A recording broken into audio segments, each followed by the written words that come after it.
사람이 하나님의 형상을 그대로 드러내면 그게 바로 영광입니다.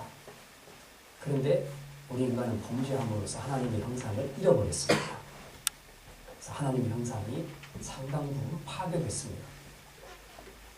그래서 하나님이 처음 창조 때 기대하셨던 이상적인 인간, 하나님의 형상을 온전히 드러내는 이상적인 인간은 안 됐다는 거죠.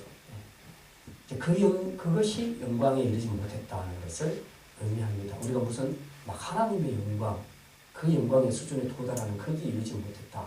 그런 뜻이 아니라 피조물 수준에서 충분히 하나님의 어떠하심을 반영할 수 있는 우리 안에 하나님의 형상을 주셨는데 그 형상이 죄 때문에 파괴돼서 더 이상 하나님이 생각하시는 창조 때 이상적인 인간의 모습이 나타나지 못했다는 거죠. 이제 바로 그것이 하나님의 영광에 이르지 못했다라는 말씀의 뜻입니다. 이제 모든 사람이 죄를 범하였기 때문에 그렇다고 말씀합니다. 이건 사실 우리 각자가 모든 사람이 다 죄를 범하였으면 하나님의 영광에 이르지 못하더니 이렇게 얘기할 때에 사실 내가 언제 죄를 지어서 구체적으로 이 지구상에 있는 60억이라는 인구가 전부 각자가 다 죄를 지어서 하나님의 영광에 이르지 못했다. 그런 뜻이 아니라고 말씀을 드렸습니다. 항상 우리가 죄인이라고 얘기할 때는 제가 늘 말씀드렸던 것처럼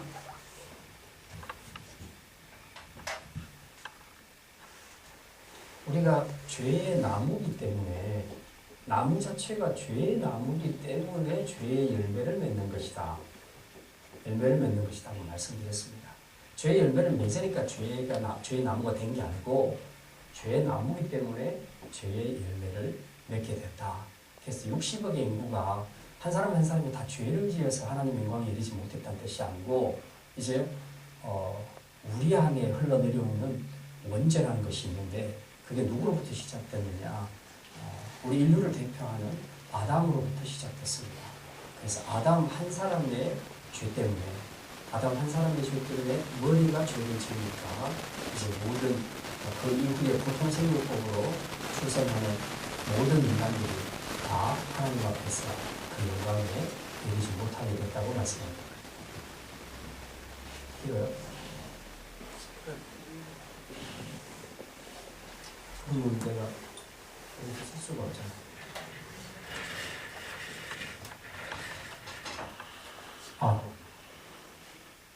됐어요?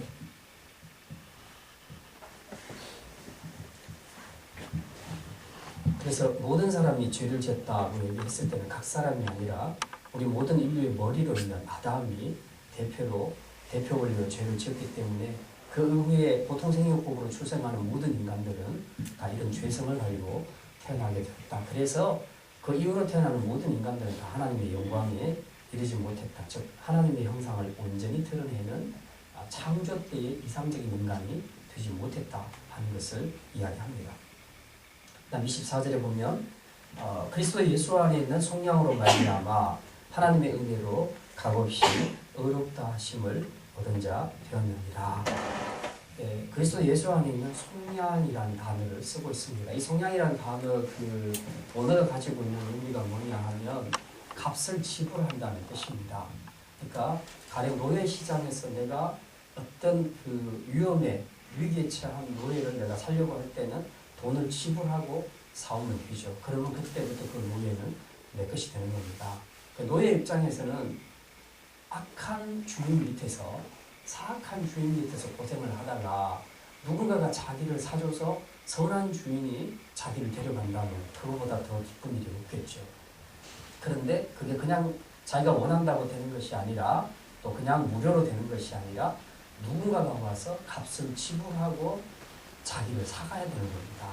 이게 바로 속량한다는 뜻입니다. 우리가 이제 죄수들에게 보석금을 이렇게 내서 나오게 하는 그런 것처럼 그냥 무료로 되는 것이 아니고 값을 지불한다 하는 것이 속량입니다. 근데 여기 보니까 예수 그리스도 안에 있는 속량으로 말미암아, 즉 예수님께서 우리 인간을 대신해서 값을 지불하셨다는 거죠. 무슨 값을 지불합니까? 죄값을. 우리의 모든 죄로 인해서 우리가 죽어야 되는데 그 상태로 그대로 내버려 둘 수가 없어서 하나님께서는 자기 아들을 보내셔서 인간의 모든 죄를 다 속량하셨다. 즉 값을 지불하셨다는 겁니다. 그래서 예수님께서 마지막에 십자가에 돌아가실 때 외치신 말씀이 다 이루었다. 그 말이 테텔레스타이라는 말이 다 이루었다는 뜻인데 그것은 값을 내가 다 치루었다 하는 그런 의미입니다. 값을 치운다고 했을 때 무슨 값입니까? 피는 생명을 이야기하죠. 그래서 피 흘림이 없이는 죄사함이 없다. 즉 피를 흘려야 된다는 것은 생명이 죽어야 한다는 것을 얘기합니다. 그래서 죄의 값은 사망이라 사람들이 인류가 지은 모든 죄에 대한 값을 지불하려면 죽음으로 자기 피를 흘림으로 즉 죽음으로만 가능한데 누가 죽어줘서 이런 효력을 일으킬 수 있는가? 사람들 중에는 아무도 없더라. 왜? 모두가 다 죄인이니까. 죄인이 죄인을 위해서 죽어주는 것은 아무런 효과가 없다는 겁니다. 그러니까 죄 없는 누군가가 대신 억울하게 죽어야 되는 거죠. 그 역할을 한 것이 바로 예수 그리스도라. 그래서 예수 그리스도께서 자기 생명으로 내주는 겁니다. 값을 지불하고 그리고 인류를 그를 믿는 모든 사람들 다시 사는 거죠. 이 일을 하나님께서 하셨다는 겁니다. 24절 그래서 예수 그리스도 안에 있는 속량으로 말미암아 하나님의 은혜로 값없이 의롭다 하심을 얻은 자 되었느니라. 이게 은혜다. 은혜는 대가 없이 받는 것이 은혜거든요. 그러니까 우리가 구원받게 된 것이 예수님을 위해서 우리가 뭔가 한 것은 아무것도 없습니다. 예수님이 우리를 위해서 자기 생명을 내어주신 그것을 그냥 믿었을 뿐이고 우리는 한 것이 없어요. 공짜로 받았습니다. 전부 다. 그래서 이 공짜로 받았다는 것을 은혜라고 얘기합니다. 그래서 이것이 하나님의 은혜다. 그래서 값없이 의롭다 하심을 얻은 자 되었느니라. 보십시오. 구약의 유대인들은 그렇게 길을 쓰고 율법을 지키려고 애를 쓰고 애를 써도 의롭다 함을 받지 못했는데 신약시대 우리는 가만히 앉아서 나를 위해서 죽어주신 그분을 그냥 믿기만 하면 의롭다 함을 받게 되었으니까 이보다 더 큰 은혜가 어디냐. 애를 쓰고 길을 쓸 필요가 없다. 그냥 주님이 이루신 십자가에서 이루신 일을 다 믿으면 되는 것이다. 그것을 이야기하는 겁니다. 그래서 우리는 이렇게 값을 주님이 대신 값 치러주시고 우리는 한 거 없이 그냥 다 의롭다함을 얻게 되었다고 말하고 있습니다. 25절 이 예수를 하나님이 그의 피로서 믿음으로 말미암는 화목 제물로 세우셨으니 이는 하나님께서 길이 참으시는 중에 전에 지은 죄를 간구하심으로 자기 의로우심을 나타내려 하시니. 자, 이 예수, 예수님이 가장 핵심이죠. 우리가 의롭게 되는 일에 있어서 가장 핵심되는 공로자는 예수님인데 하나님께서 어떻게 하셨느냐. 그의 피로서 믿음으로 말미암는 화목 제물로 세우셨다. 화목 제물이라는 것은 뭡니까? 우리 인간이 하나님과의 관계에서 인간이 범죄함으로써 하나님과의 관계가 단절됐습니다. 원수지간이 되었다는 겁니다. 이 상태에서 우리가 구원받을 길이 없죠. 우리가 더 불리하잖아요. 하나님하고 우리하고 원수지간이 되면 하나님이 불리합니까? 우리가 불리합니까? 우리가 더 불리하잖아요. 하나님은 아쉬울 거 하나도 없어요. 우리 다 지옥 보내시면 돼요. 우리가 지금 죽는 것이 문제죠. 그러니까 빨리 하나님과 화해를 해야 되는 겁니다. 그러기 위해서는 구약시대에 화해할 수 있는 제사가 바로 이제 화목제입니다. 그래서 화목제물로 양을 잡습니다. 양을 잡아서 그 피를 흘려서 이제 화목제물로 제사를 드리게 되는데 우리가 하나님 앞에서 드리는 그 화목제물이 결국은 예수 그리스도를 의미한다. 예수님은 죄진 거 없는데 우리가 하나님과 원수되어서 버림받게 된 상태에서 하나님의 진노를 받아야 되니까 하나님의 진노를 좀 멈추게 하고 이제 하나님께서 마음을 돌이켜서 인간들을 받아주실 수 있도록 내가 이 인간들을 대신해서 죽겠습니다. 대신에 좀 화해하십시오. 하는 의미로 십자가에서 죽으신 겁니다. 그게 화목제물이라고 얘기합니다. 서로 화해시킨다. 화목해 한다. 원수지간의 관계를 다시 화평의 관계로 만드는 일에 스스로가 자기 몸을 던지신 분이 바로 예수님이라는 겁니다. 그래서 예수 그리스도께서 그 피로 화목제물이 되셨다. 하나님께서 스스로 이 일을 하셨다는 겁니다. 그래서 하나님께서 길이 참으시는 중에 전에 지은 죄를 간과하심으로 자기의 의로움을 나타내려 하시니 하나님께서 이제 아들을 통해서 화목 제물로 삼으실 것을 생각을 하고 긴 구약의 역사를 참으시는 겁니다. 유대인들의 모든 죄를 지금 참으시는 겁니다.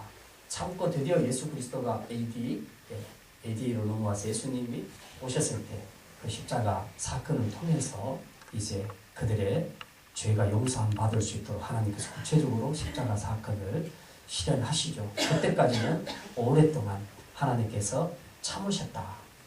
그렇게 함으로써 자기의 의로우심을 나타낸다는 겁니다.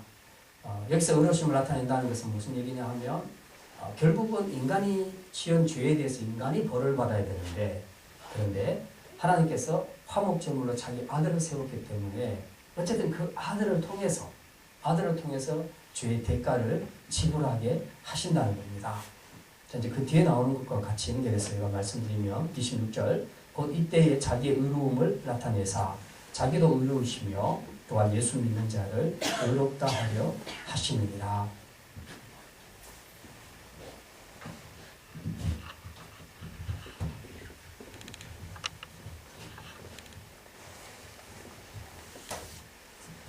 이제 사형리도 그렇고 복음 전도할 때 제시할 때 하나님의 갈등이라는 단어를 쓰면서 많이 하는데 뭐 용어가 적절하진 않습니다만 또 그렇게 설명할 수도 있겠습니다. 뭐냐 하면 하나님의 의, 즉 공의죠. 하나님의 속성 중에서 하나님의 공의가 있고 사랑이 있습니다. 자비와 긍휼. 공의라는 것은 죄에 대해서 용납하지 않는 겁니다. 어떤 죄가 티끌만한 것이라도 있으면 그것에 대해서 분명한 대가를 지불하기 위해서 심판하는 것이 하나님의 공의의 특성입니다. 이것은 하나님의 거룩하신 성품에서 나온 겁니다. 거룩의 의미라는 것은 죄가 없는 것이 거룩입니다. 죄가 티끌만큼도 없는 상태가 완벽한 거룩인데 하나님은 그런 분이라. 그래서 티끌만한 죄라도 나한테 묻으면 우리 몸은 어떻습니까? 왜 사람들이 재채기를 합니까? 재채기를 하는 것이 균이 들어올 때에 코 안에서 이것을 아주 빠른 속도로 지금 거부하는 행위가 지금 재채기 아닙니까? 그것처럼 하나님께서 거룩하시기 때문에 조그마한 티끌만한 죄가 들어와도 하나님께서는 거기에 대해서 알레르기 반응을 보이신다는 겁니다. 근데 우리는 못 견뎌서 알레르기 반응을 보이시는데 하나님은 그게 아니라 어떤 죄가 들었을 때 거기에 대해서는 반드시 하나님께서 심판하시는 겁니다.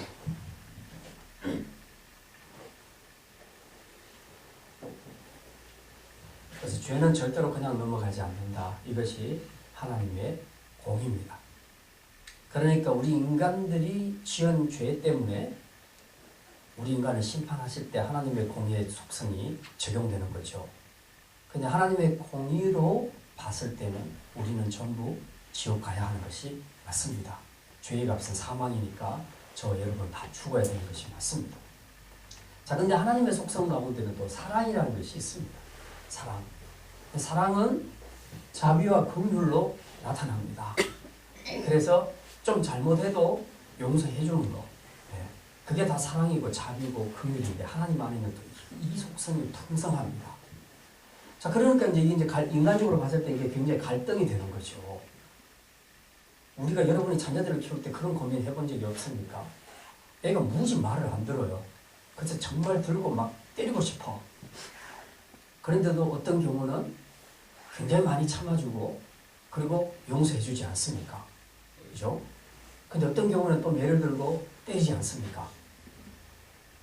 물론 이제 자기 감정에 못 이겨서 때리는 부모들도 있지만 또 공정하게 해야 되기 때문에 잘못한 것에 대해서 대가를 지불해야 된다는 생각 때문에 확실하게 공의에 매를 드는 부모들도 있거든요. 그러면 어떨 때 우리가 공의로 우리 자녀들에게 벌을 주며 어떨 때는 죄를 짓는데 또 용서해 줄 것인가? 이게 굉장히 우리가 어떨 때는 판단하기가 어려울 때가 굉장히 많습니다. 공의를 따라 행하는 것이 맞을까? 아니면 사랑으로 품어줄까? 저도 우리 학생들을 대상으로 이렇게 보면 좀 우리 교회들이 조금 특별한 애들이 많잖아요. 그러다 보니까 일반적인 시선에서 봤을 때에 조금 이해하기가 힘든 그런 애들이 있습니다. 그랬을 때 사회에서는 그냥 아유 뭐 저런 놈들 그러고 이제 넘어갈 수 있는데 그게 아니라 이제 교회에 들어왔고 또 더더군다나 우리가 그런 시각으로 봐서는 안 되기 때문에 사랑의 마음으로 이제 계속 품고 가고자 하는 그런 생각을 가지고 있는데 근데 어떨 때는 계속 이렇게 품어주는 게 맞는가? 정말 이렇게 하면 이래도 되는가? 잘못한 것은 잘못했다고 얘기를 해줘서 고치게 해야 되고 알게 해줘야 되지 않겠는가? 이런 것들 때문에 고민하는 교사들이 굉장히 많습니다. 그건 저도 마찬가지예요. 저도 마찬가지입니다. 어른들 사역을, 장년부 사역을 하면서도 제가 느꼈는데 그런 것이 있습니다. 분명히 저렇게 하면 안 되는데 라는 내 생각이 들 때 그걸 지적을 해줘서 그러지 말라고 그렇게 확실하게 따끔하게 말을 해줘서 고치게 할 것인가. 근데 그렇게 한번 시도해 봤더니 더 튕겨서 나오더라고요. 그다음부터 말하기가 되게 힘들어지는 겁니다. 근데 또 어떤 경우는 그래 정말 저는 이제 나이가 들어가면서 또 목회 연륜이 더 많아지면서 제 안에 확실하게 많은 변화가 일어났는데 하나님이 저를 성장시키신 것 중에 하나가 그 아버지 마음을 굉장히 많이 부어주셔요. 그래서 아버지 마음이 뭔지를 점점 더 이렇게 깊이 제 안에서 느끼는 것 같습니다. 그래서 예전 같으면 제가 초기에 목회할 때나 전도사 시절에는 옳고 그름이 되게 분명했어요, 제가. 그래서 잘못한 것에 대해서는 제가 절대 용납하지 못하는 굉장히 그런 성격이었는데, 깔끔한 성격이었는데, 목회를 오래 하면서, 제 안에 하나님께서 부어주신 마음 중에 하나가 바로 그런 겁니다. 네가 이해할 수 없는 그런 아이들, 또 그런 사람들이 있을 수 있는데, 그래, 잘못한 것은 맞는데, 계속해서 잘못했다고 지적만 하지 말고, 좀 품어주고, 눈 감아주고, 안아주고, 그렇게 가는 것이 좋지 않겠냐. 근데 계속 이제 이런 깨달음 때문에 제가 이제 많이 바뀌었어요, 지금은. 그래서 아버지 마음이 뭔가 하는 것을 지금은 좀 더 많이 알아가고 있습니다. 그런데 어쨌든 하나님 안에도 이런 공의와 사랑의 속성, 이게 충돌되는 것 같은, 모순되는 것과 같은 이런 하나님의 속성들이 있는데 이게 어쨌든 딜레마라는 겁니다. 인간적으로 봤을 때는. 죄 지은 죄인을 그냥 내버려 두면 그러니까 하나님의 공의의 속성이 문제가 되고 또 죄를 계속 묻기 시작하며 벌어주기 시작하면 하나님의 사랑의 속성이 또 문제가 되는 겁니다. 그래서 이 둘을 어떻게 지금 깨지 않고 충돌시키지 않고 조화를 이룰 수 있겠는가. 그래서 인간적인 언어로 표현한다면 그래서 찾아내는 방법이 바로 십자가 사건입니다. 그래서 이 십자가에 예수 그리스도 자기 아들을 내어주십니다. 아들을 내어준다는 것은 대단한 일이거든요. 내가 다른 사람들이 어렵고 힘들 때 극한적인 어려움에 빠졌을 때 내가 물질로 도울 수도 있고 내 몸으로도 도울 수도 있고 내 시간도 드릴 수가 있고 그렇게 할 수 있지만 내 아들 내놔라 그러면 그거는 하기가 힘들잖아요.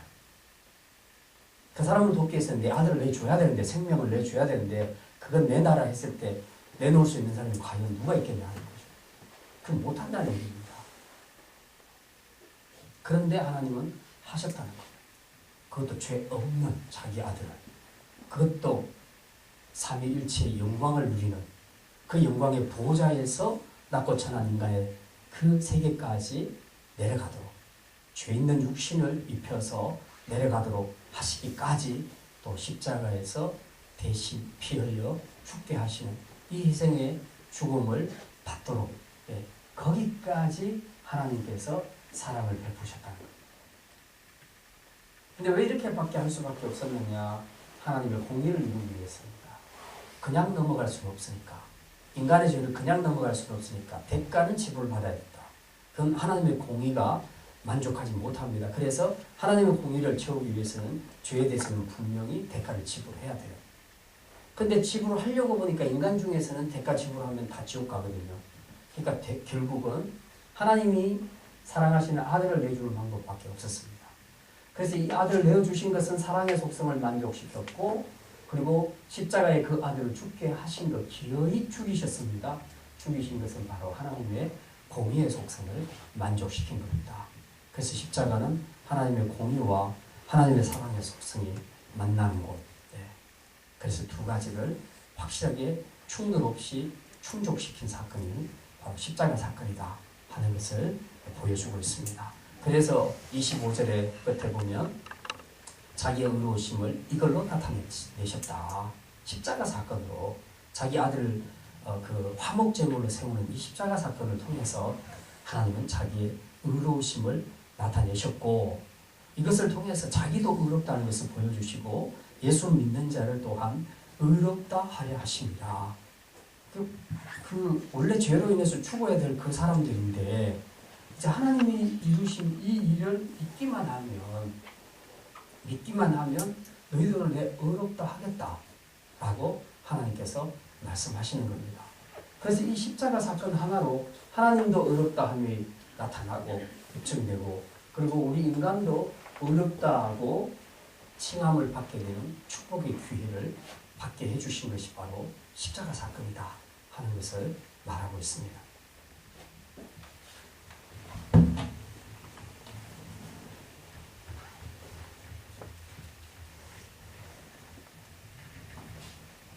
사실 로마서가 좀 어렵습니다. 어려운 대목도 되게 어려워요.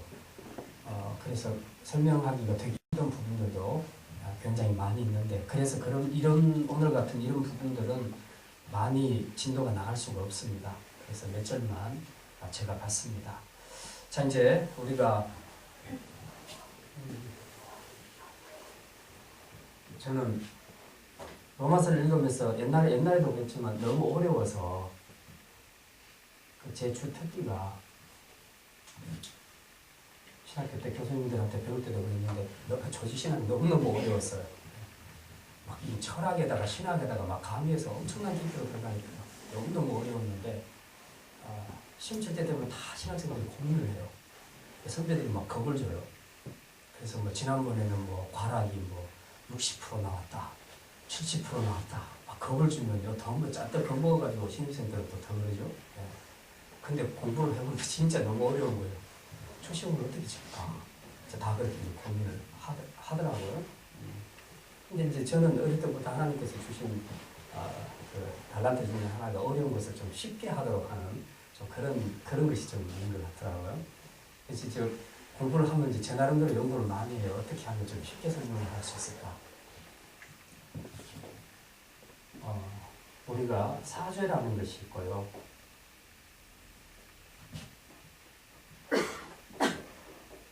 칭이라는 것이 있고요. 성화라는 것이 있는데, 사죄라는 것은 우리가 아는 것처럼 죄사함 받는 거죠. 죄 용서함 받는 거. 칭의는 의롭다고 하는 거. 의롭다함을 받는 거. 네. 성화는 거룩하게 된 상태를 이야기합니다. 거룩하게 된 상태. 대부분 이쪽은 별로 관심이 없어요. 우리는. 주로 이제 여기에 관심이 많습니다. 천국 가냐 못 가냐, 죄 용서 받았냐 안 받았냐, 나 이렇게 살다가 결국 마지막에 어떻게 되냐, 이런 거 엄청 궁금하게 생각을 하시잖아요. 자, 이제 우리가 그 죄에 있어서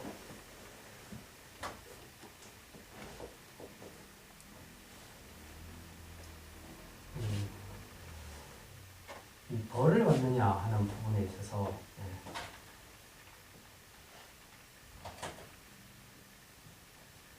용서했다 그러면 벌을 준다는 뜻입니까? 안 준다는 뜻입니까? 안 준다는 뜻이죠. 그 사제는 벌을 안 준다는 뜻입니다. 칭의에서 의롭다 하셨으니까 벌을 준다는 얘기입니까? 안 준다는 얘기입니까? 하나님 여러분 의롭다고 했으면 여러분 벌 줄까요? 안 줄까요? 안 줘요. 안 주죠. 네. 벌 주지 않습니다. 그 다음에 죄의 근거는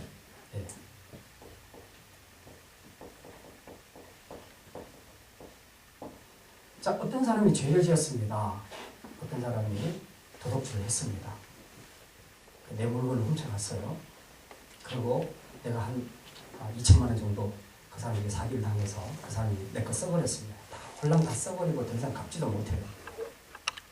내가 그 사람을 고발해서 감옥에 집어넣을 수도 있어요. 그런데 용서해줬습니다. 사주죠. 그래서 벌을 안 줬습니다. 근데 그 사람에게 죄가 남아있습니까? 안 남아있습니까? 죄가 남아있죠. 네. 죄가 남아있습니다. 그러니까 벌 줄 근거가 남아있습니까? 없습니까? 있어요. 네. 아직 남아있습니다. 자, 우리가 하나님 앞에 칭이 의롭다고 인정받을 때 우리 안에 죄가 있습니까? 없습니까?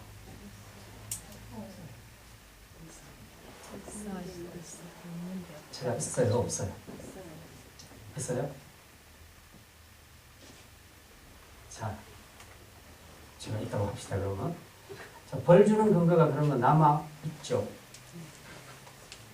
죄가 있으니까. 그게 뭐야? 벌 받네? 받아야 되겠네. 있는데 십자가에 들었어 저희들이 먼저 갔어요. 받았기 때문에 먼저 해서. 그러니까 예수님의 십자가 때문에 죄가 있어요? 없어요? 우리 안에? 죄는 있지만 예수님의 십자가 사건으로 인하여 죄가 없어졌죠? 그죠? 네. 흰돈같이 희리라. 그죠? 동이 서에서 먼 것 같이 우리 죄 없어요. 그러니까 벌 주는 근거도 없어요. 벌 주는 근거도 없어요. 뭔가 찝찝합니까? 네. 여러분 안에 아직 있는 자에 율법주의에 생각이 한해서만. 있어요. 네. 벌 주는 근거는 없습니다. 네.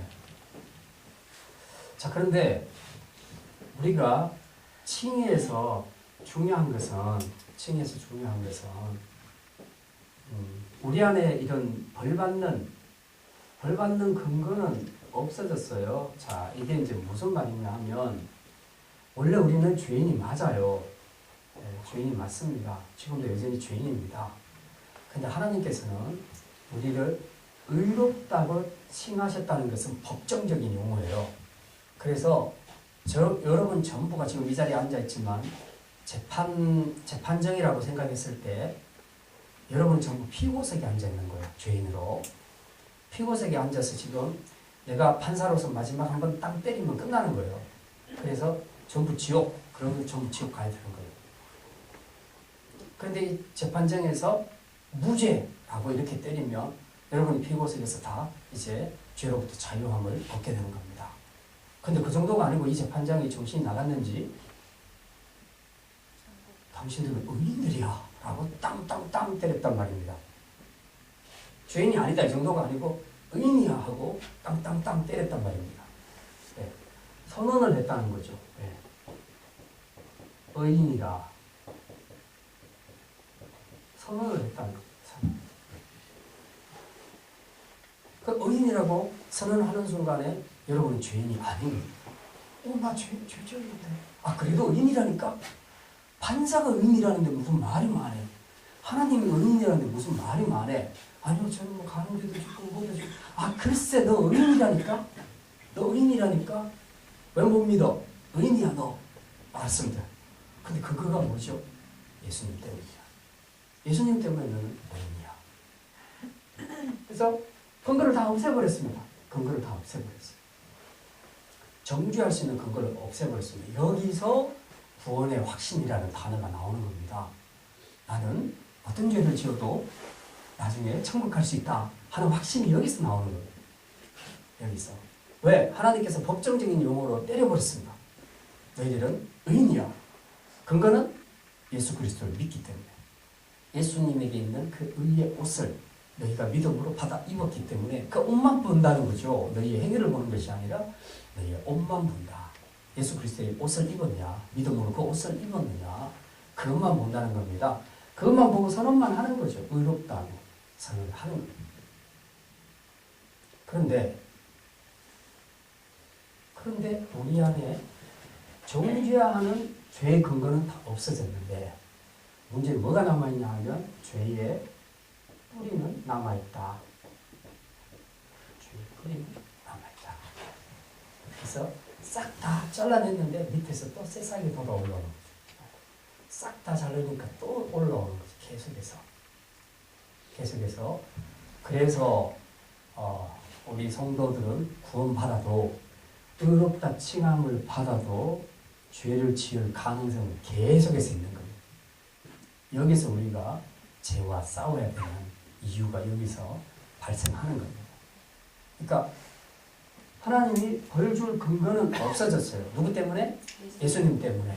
그러나 그런다고 해서 실제적인 내 삶에 있어서 내 삶에 있어서 죄 자체가, 죄의 세력 자체가 내 안에서 역사하지 않느냐? 그렇지는 않다는 겁니다.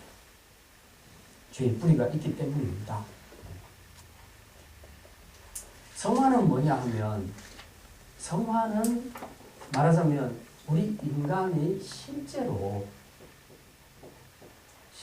자기 행위를 통해서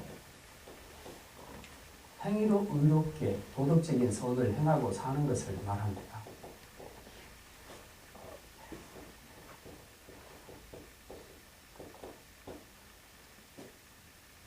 도덕적인 선을 행하고 산다는 거죠. 그러면 이거 갖고 구원받는다는 뜻이 아니에요. 자, 그러면 이제 이 사죄와 칭의와 성화의 관계에 대해서 이제 다시 한번 정리를 하게 되면 이렇습니다. 칭의가 이루어지면서 사죄가 이루어집니다. 그리고 그 이후에 성화의 단계가 진행됩니다. 예를 들면 이런 거죠. 고아원에서 놀던 막 진흙탕에서 막 놀고 막 지 맘대로 놀고 같은 뭐 같이 노는 그런 애들이 있는데 그 중에서 딱 끄집어내서 부자가 와서 마음씨 좋은 부자가 와서 너 내 아들 해라. 이제부터 내 아들이야. 라고 딱 선언하는 순간 칭의가 되는 겁니다. 그 아이는 고아원에 더럽혀진 그 흙탕물에서 노는 더 이상 그런 애가 아니라 일단 양자가 되는 겁니다. 의롭다 칭함을 받게 되는 거죠. 그리고 그 다음에 이 사람은 얘를 데리고 가서 집에 가서 몸을 씻겨야 되겠죠. 더러우니까 씻겨줍니다. 죄사함을 허락하는 거죠. 근데 얘는 옛날에 놀던 습관이 있어서 또다시 흙탕물에 가서 놀 가능성이 있겠죠. 그러면 아버지가 보고 얘는 싹이야. 아니구만. 파양 이렇게 하지 않는다는 겁니다. 다시 그렇게 놀아도 이리 와. 내 아들은 그렇게 살면 안 돼. 라고 가르치면서 또 목욕을 시킨다는 겁니다. 그래서 교육과 목욕시키는 것과 계속 병행해서 진행하면서 이 아이는 점점 더 양자로서 어떻게 살아야 될 것인가 하는 것을 깨우쳐가는 거죠. 그러면서 이전에 막 놀던 이런 버릇들이 갈수록 점점 더 줄어들고 점점 아버지의 아들로서 신분에 맞는 행동을 하게 되는 겁니다. 물론 그 과정에서도 여전히 좀 더럽혀지는 부분들이 있지만 그런 것들이 횟수가 줄어들게 되고 그때그때 가서 또 씻고 그렇게 해서 깨끗하게 되는 겁니다. 이렇게 해서 실제적으로 나중에는 행위로서 도덕적인 선을 행하는 그런 수준까지 간다는 겁니다. 이게 성화라는 거예요. 우리 그리스도인들에게 나타나야 할 삶은 바로 이겁니다. 사실은. 이게 거룩을 향해서 가까이 나아가는 것이고 이게 처음에 하나님께서 말씀하셨던 원래 하나님께서 창조하셨을 때 인간에게 기대하셨던 그 인간의 형상, 하나님의 형상을 가진 이상적인 우리 인간. 그것을 향해서 가는 거죠. 그러니까 이거는 이걸로 갖고 구원받는다는 뜻이 아니에요. 이미 구원받은 하나님의 백성이 실제로 이제 삶이 바뀌는 것을 이야기합니다. 삶이 하나씩 바뀌어져서 예전과는 전혀 다른 굉장히 도덕적으로도 성숙한 삶을 살아내는 것. 그게 바로 성화라고 말할 수 있는 것이죠. 그래서 중요한 것은 바로 이 칭의가 굉장히 중요하다 하는 것을 지금 로마서에서 지금 계속 그 이야기를 하고 있습니다. 그러면 이제 우리가 칭의에 대해서 이제 조금 이렇게 정리를 할 수 있겠습니다. 칭의는 행위에 근거하지 않고 믿음에 근거한다.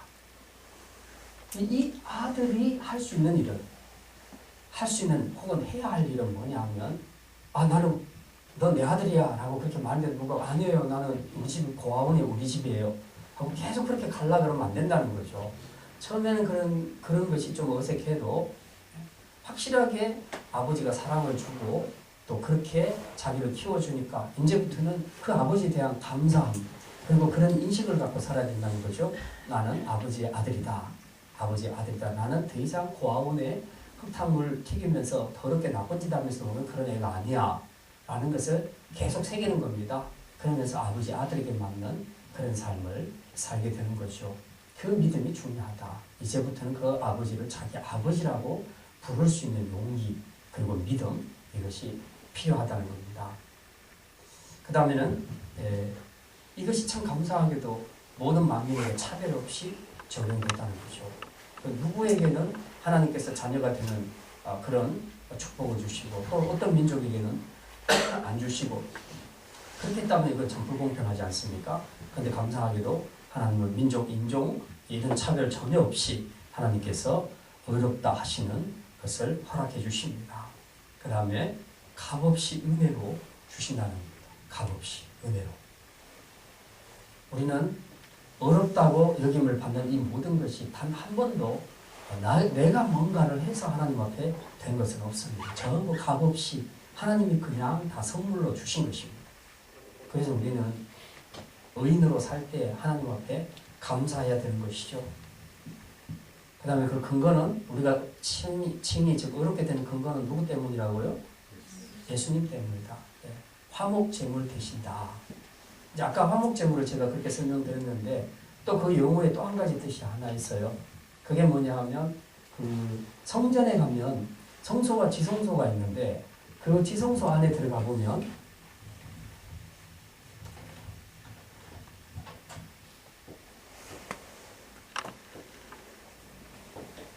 이게 성소고 이게 지성소입니다. 지성소는 아무나 못 들어가요. 대제사장이 그것도 1년에 한 번 들어갑니다. 지성소 안에 뭐가 있어요? 네, 언약궤가 있죠. 언약궤. 네, 언약궤가 있습니다. 네. 언약궤가 있는데 여기에 이 뚜껑에 뭐가 있어요? 네, 그룹이 있습니다. 천사가 있어요. 네. 천사가 둘이 있어요. 이렇게 마주보고. 이 뚜껑을 뭐라고 하냐 하면 혹시 아십니까? 속죄소. 네, 속죄소. 혹은 시은좌. 혹은 시은소. 라고 얘기합니다.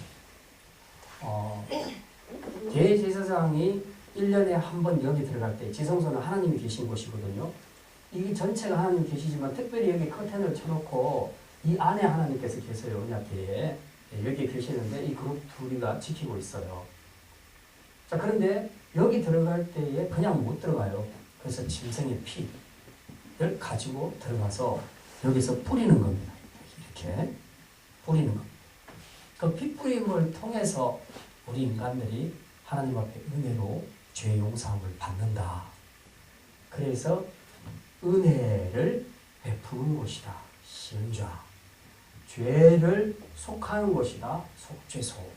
같은 말입니다. 이 뚜껑을 이제 그렇게 얘기합니다. 이곳에서 진짜 피 뿌림을 통해서 피를 뿌리는 것을 통해서 우리 인간의 죄가 하나님 앞에서 용서받게 되는 곳 장소가 바로 시원자 속죄소입니다. 근데 아까 이 화목제물로 번역된 이것이 다른 성경에 보면요 시원자 속죄소라고 되어 있어요. 근데 개혁 성경에서 우리 개혁 성경에서는 이게 화목제물이라고 되어 있어요. 뭐 이제 관계는 없는데 원어는 똑같으니까요. 두 개로 번역을 합니다. 하나는 화목제물로, 하나는 시원자로 번역을 합니다. 자, 이제 이렇게 번역을 했을 때 예수 그리스도가 시원자라는 거예요. 시원자. 예수 그리스도께서 우리의 시원자가 되신다. 그래서 우리가 예수 그리스도의 피뿌림을 통해서 우리 모두가 다 하나님 앞에 죄를 용서받는 그 곳, 그 통로가 바로 예수님이다 하는 것을 바라고 있습니다. 그래서 여러분과 저가 칭의를 얻게 되는 것, 어렵다고 칭의를 받게 되는 것은 바로 시원자 되시는 혹은 화목제물 되시는 예수님 때문에 가능한 것이다. 근거는 거기 있다고 그렇게 말씀합니다. 그 다음에 이제 하나님께서 이런 칭의 우리를 어렵다고 하시는 그 모든 과정에서 하나님은 자기를 완전하게 계시하십니다. 두 가지로 말씀드렸는데 하나는 하나님의 공의를 나타내십니다. 그리고 또 하나는 하나님의 사랑을 보여주십니다. 그리고 그것을 통해서 우리 믿는 성도들이 이제 의롭게 되도록 하나님께서 하셨다는 것입니다. 결과적으로 우리가 봤을 때 이 로마서에서 방금 읽었던 이 내용들은 결론적으로 이제 이렇게 요약을 할 수 있겠습니다. 의는 어디 있다? 내 안에 있는 것이 아니고 외부에서 온다. 어디로? 하나님께로부터. 구체적으로 누구? 예수 그리스도. 시험자 되시는 예수 그리스도 안에 의가 있다. 우리가 의롭게 되는 것은 그분의 의를 내가 선물로 받아야 된다는 겁니다. 내 안에서 뭔가를 막 작업을 해서 막 선행을 행하고 막 노력을 하고 막 묵상을 하고 경건의 훈련을 하고 이렇게 해서 내가 의롭게 되는 게 아니고 그거는 이미 안 된다고 판명 났으니까 여기 에너지 쏟지 말고 그냥 하나님이 다 만들어 놓으신 의를 받아라. 했다 받아라. 너 의롭게 된다. 그럼 이해하고 받아서 입으면 되는 거예요. 그리스도의 의의 옷을 입으면 되는 거예요. 내 속이 어떻든지 관계없어요. 여러분이 무슨 죄를 지었든지 그런 건 전혀 관계없습니다. 중요한 것은 의를 선물로 받는 것이 중요한데 이 받는다는 것이 바로 믿음을 이야기합니다. 주님이 이루신 그 사건을 내가 믿어야 돼요. 믿어져야 됩니다. 그게 믿어지고 내가 믿고 인격적으로 그걸 받을 때 그리고 거기에 나의 모든 것을 볼 때 그것을 믿음이라고 얘기하는 것이죠. 그것을 받는 순간에 우리는 비로소 의롭게 되는 겁니다. 의롭게 되는 거죠. 그러니까 기독교는요, 의롭게 되는 것이 되게, 어떻게 보면 되게 쉬워요. 간단해요. 불교는 설명만 들어도 너무 힘들어요. 왜냐면 무슨 108번뇌에 굽는 것도 엄청 오래 굽고, 또 등에 대지 않고 이렇게 앉아서 수련하는 분은 뭐라 그러죠? 제가 들었는데. 눈도 안 감고요.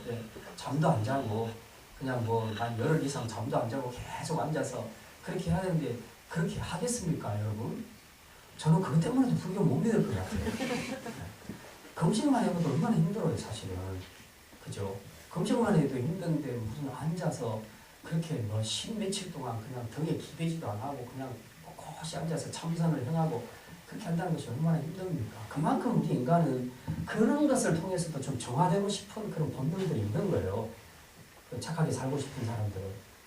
그런 것이 있단 말이에요. 이만큼 자기가 믿고 있는 신한테 내가 이만큼 하고 있으니 그냥 좀 예쁘게 봐주셔서 좀 나를 어떻게 좀 해주시면 되지 않겠습니까? 지금 이런 마음이거든요. 구원받고자 하는 이런 마음들이 있어요. 근데 그 마음은 가상한데 참 본질을 잘못 찾은 거죠. 그럼 뭐하라고 그렇게 힘든 그런 길을 걸어갑니까? 주님 다 만들어 놓으셨는데 야 이거 받아. 예 하고 믿음으로 받으면 끝. 너무 간단하죠. 천국 가는 길이 이렇게 간단할 수가 없어요. 참 여러분이 불교를 먼저 안 만난 걸 다행으로 생각하십시오. 그쪽으로 목매기 시작하면 정말 힘들어집니다. 참 오늘 너무 감사하죠. 그 다음에 이제 우리가 의인의 삶을 어떻게 살 것인가. 우리가 이제 의롭다 함을 받았잖아요.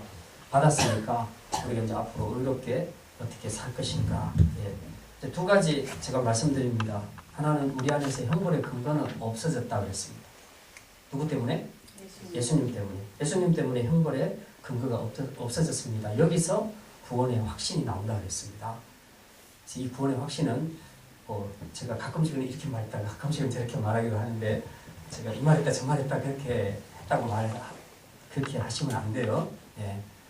이랬습니다. 학생들한테 저는 어릴 때 워낙 율법주의적인 성향이 강한 교회에서 살았기 때문에 그런 교인들, 그런 학생들을 만나면 자유하라고 얘기합니다. 자꾸 설교할 때.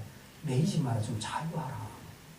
근데 너무 처음부터 자유한 곳에 자란 아이들, 아무 데서나 자유한 아이들, 그런 애들한테는 좀 말씀대로 살아라고 좀 율법적인 것들을 가르칩니다. 근데 그런 저를 보고 이랬다 저랬다 말 바꾼다고 그렇게 말하면 안 되죠. 애들도 키울 때 봐가면서 너무 공부 안 하고 그 노는 애들한테 공부 좀 하라고 그러고 너무 운동 안 하고 놀지도 않고 공부만 하는 애들한테 좀 운동 좀 하라고 그렇게 말한다고 해서 부모가 이 말했다 저 말했다 그렇게 말하면 안 되잖아. 그죠?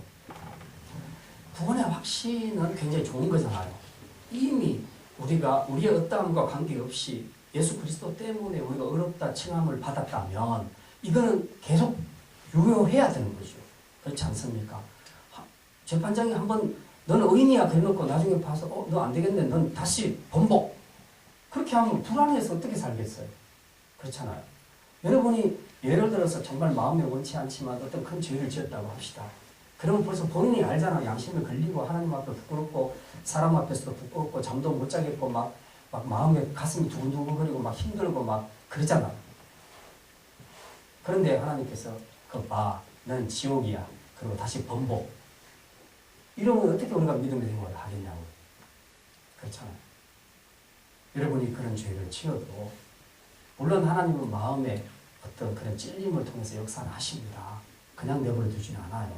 반드시 어떤 형태의 대가를 지불하게 하시지만 그러나 그런 대가를 지불한다는 것과 구원을 하나님께서 다시 회수한다는 것은 다른 이야기라는 겁니다. 그래서 구원의 확신은 칭의 때문에라도 계속 견고하게 가는 것이 맞다.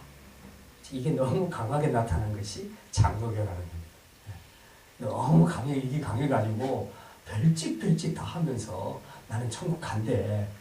참 대단한 믿음이에요. 장로교인들이 정말 대단한 믿음 사는 것은 못 같아도 정말 확신을 갖고 있다는 거. 이건 정말 너무 좋은 일이에요. 근데 이제 이 감리교나 선결교 쪽으로 가게 되면 본인이 어떻게 사는가에 따라서 막 거기까지 연결되는 거예요. 구원을 내가 혹시 구원 못 받은 사람이 아닐까? 막 그런 의심까지 들어가는 거죠. 제가 옛날에 그랬으니까. 잘 알아요. 그런 심령. 그러니까 그런 사람들은 더 열심히 합니다. 막 오늘 안 했으면 다시 일어나서 또 새벽기도 하고 밤기도 하고 막 또 성경 보고 계속 그런데 그거 안 하면 못 견딜 것 같아요. 그렇게 가면 안 되죠. 어쨌든 구원의 확신은 바로 예수 그리스도를 통한 칭의를 통해서 이루어지는 것이기 때문에 여러분의 어떠함 때문에 스스로 무너지지 마십시오. 혹시 여러분 스스로나 다른 사람들이 봤을 때 내가 너무 치명적인 죄를 지었다 라는 생각이 들 때조차도 여러분 다시 일어서셔야 됩니다. 왜냐하면 이미 하나님의 언약 백성인 줄 믿으시길 바랍니다. 그렇기 때문에 이제 우리가 해야 될 일은 내 믿음을 던져버리고 포기하는 것이 아니고 그래도 다시 일어서는 것. 왜? 내가 하나님의 백성이니까. 하나님의 언약 백성이니까 하나님 내가 잘못했습니다. 다윗처럼. 다윗처럼. 그렇게 하나님 앞에 울면서 다시 회개하고 일어서는 것. 이걸 하나님이 원하시죠. 이게 바로 믿음의 삶이라는 겁니다. 두 번째로 우리가 알아야 될 것은 이 의인으로서 우리가 살아야 될 두 번째 기억해야 될 것은 죄의 뿌리는 아직 남아있다. 계속 잘라내도 계속 회개해도 또 그 다음에 죽은 듯 같은 데서 또 싹이 피고 또 내 안에서 죄의 성향이 꿈틀꿈틀 죄의 욕망이 꿈틀꿈틀 거리는 그런 것들을 중생한 우리들도 벌써 느끼고 있지 않습니까? 그래서 여기서 우리의 경건의 생활이 필요합니다. 이 경건의 생활을 통해서 어쨌든 영적인 싸움을 해야 되는데 이 싸움은 정말 피나는 싸움이라 피 흘리기까지 싸우라. 피 흘리기까지는 뭡니까? 죽기까지 싸우라는 거죠. 전쟁터에 나갔을 때 죽기를 각오하고 싸우면 다 이기게 돼 있습니다. 근데 안 죽으려고 생각하니까 지금 못하는 거죠. 못해보는 거죠. 사단은 생각하는 것보다 굉장히 강합니다. 그래서 우리가 전쟁을 치를 때 대충대충 해가지고는 이기기가 어려워요.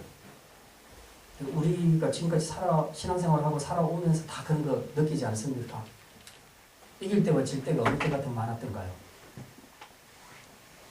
지난 한 주간 돌아보면서 여러분의 믿음으로 이런 부분은 이겼다. 근데 또 이런 부분은 졌다. 라고 얘기했을 때 뭐 수치로 나타내기는 힘들겠지만 더 많은 경우에 더 많이 넘어지는 실패하는 경우들 그런 경우들도 많았지 않습니까? 바로 그런 거죠. 그래서 칭의는 받았지만 우리의 목표는 성화로 가야 된다. 성화로 가야 된다. 하나님을 거룩하시면 닮아가야 된다. 그 길에는 그냥 저절로 되는 것이 아니다. 물론 이것도 성령의 도우심으로 가야 됩니다. 성화까지도. 그러나 우리는 인격적인 존재이기 때문에 우리가 결단해야 되는 거예요. 결단해서 내가 가는 길을 위해서 경건의 훈련을 하고 또 시간을 정해서 내가 이렇게 하겠다, 또 저렇게 하겠다 하는 것을 결심을 하고 나가게 되면 거기서 이제 내가 결심하고 실천할 때에 성령께서 도와주십니다. 그래서 그것을 통해서 내가 처음 생각했던 것하고는 전혀 다른 어떤 영적인 힘을 얻게 되는 거죠. 그러면 나는 점점 영적으로 강한 군사가 되고 또 점점 성화되어 가는 겁니다.